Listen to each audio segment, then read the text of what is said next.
Hello guys! Hello Pisces! Welcome dito sa aking channel, Kapalaran 888. Welcome guys! Alamin natin kung ano yung monthly general reading para sa lahat ng Pisces. Ito ay general reading for the month of April 2025. So, like and subscribe doon sa mga bagong subscribers ko na Pisces. Maraming salamat. Sa mga hindi pa nakapag-subscribe, pasensya na guys. Nalito na ako. Like and share, subscribe. And paki-follow din ang ating Facebook page na Kapalaran 888 Collective. Kasi doon ako mag-upload ng mga videos. Okay. Pisces, ano ba ang posibleng mangyari for the month of April 2025? In general siya. Okay, so first card mo dito is Tiger's Eye. So, sinasabi ng barahan na self-confidence through God confidence.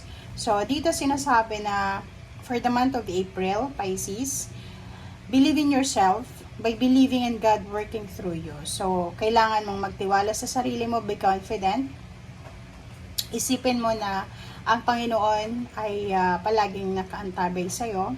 Ang Panginoon ay bibigyan kanya ng tamang direksyon papunta sa kung ano man ang gusto mo. So, as long as na mayroon tayong Panginoon sa ating puso, walang sino man ang pwedeng gumalaw sa atin or walang sino man ang pwedeng sumira sa atin.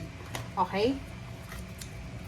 So, tingnan naman natin dito kung ano yung pwedeng message sa'yo ng another deck. Ito ay tungkol sa kung ano yung possible na dumating na mabilis. Isa yes or no, maybe, or anything na mabilis. Kung may tanong ka, ito yung kasagutan ng tanong mo. So, tanong mo muna sa sarili mo. Itong card na to ang magbibigay kasagutan. Okay, it's up to you daw, Pisces. So, nakadepende daw sa'yo, Pisces, kung ano yung gusto mong gawin, kung ano yung actions na gagawin mo. So, it's up to you. Okay. Wow. Ang ganda. Grabe. Okay, so third deck na tayo. Gagamit ako guys ng 4 decks dito para makuha ko yung lahat ng energy. Kasi minsan, kada deck pare-pareho yung energy. So, sensya na ang sobrang glossy ba? Medyo madulas yung barahan natin, and then yung mesa. Parehong madulas. Okay, Pisces.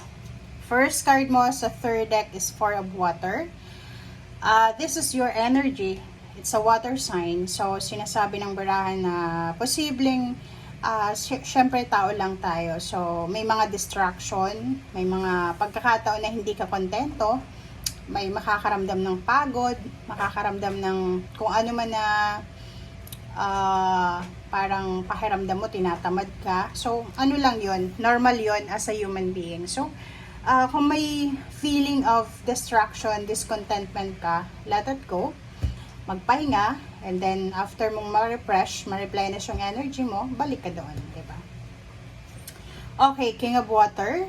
Nakikita ko is your energy dito. So, for the month of April, nakikita ko sa'yo dito na sobra-sobra kang compassionate, understanding, and trustworthy. So, maraming mga tao yung pwedeng mamamagnet mo, okay? Dahil sa pagiging compassionate mo, pagiging trustworthy, pagiging understanding. So, nakikita ko na kaya mong kontrolin ang emosyon, feelings, ngayong buwan na to ng April 2025. So, sabing emosyon, mapa-relationship, family, friends, acquaintance, workmates, or kapitbahay, sinasabi na kontrolado mo, walang masyadong negative na issue. Two of Air, nakikita ko sa'yo dito, marami sa inyo dito na kailangan magdesisyon, but yung iba sa inyo, avoidance and decision. So, parang nasa harap ka ng crossroads, marami kang kailangan pagdesisyonan, pero hindi mo magawa kasi parang hindi ka sigurado, or confused ka. So dito, pag dumating tayo dito sa sitwasyon ng two of air, pag hindi tayo sigurado, okay lang yon, itigil na lang natin muna. Okay, ihang muna natin, i-delay muna natin ng few days or few weeks, and then yun, go back tayo once na okay na, nakapag-decision na tayo. Pahinga muna. Page of Water, ang Page of Water na to, nakikita ko sa'yo na posibleng ikaw to, ikaw ay magiging rason kung bakit magiging masaya ang isang tao or maraming tao sa paligid mo. So, you will support them, you will give them all your support emotionally, and kung marami kang pera, pwedeng financially and spiritually. Okay? So, dito din is 5 of Water. Nakikita ko sa'yo dito na energy mo to, Pisces, na sinasabi dyan sa'yo na siguro marami kang panghihinayangan ngayon. It's either relationship, it's either money, or basta mayroon ka ditong regrets regarding relationship. Pwedeng manghihinayang ka sa relationship ng yung magkakaibigan, magpipinsan, magkakapamilya, parang ganun. So, there's certain feeling of disappointment, there's certain feeling of regrets and unforgiveness. But, wag mong i-blame yung sarili mo sa mga nangyayari sa ngayon. Ang kailangan mo is acceptance. Tanggapin natin kung ano yung mga bagay-bagay na dapat tanggapin natin sa ating sarili, sa ating kapwa, sa ating mga kapamilya. Okay, Pisces, dito na tayo sa fourth deck.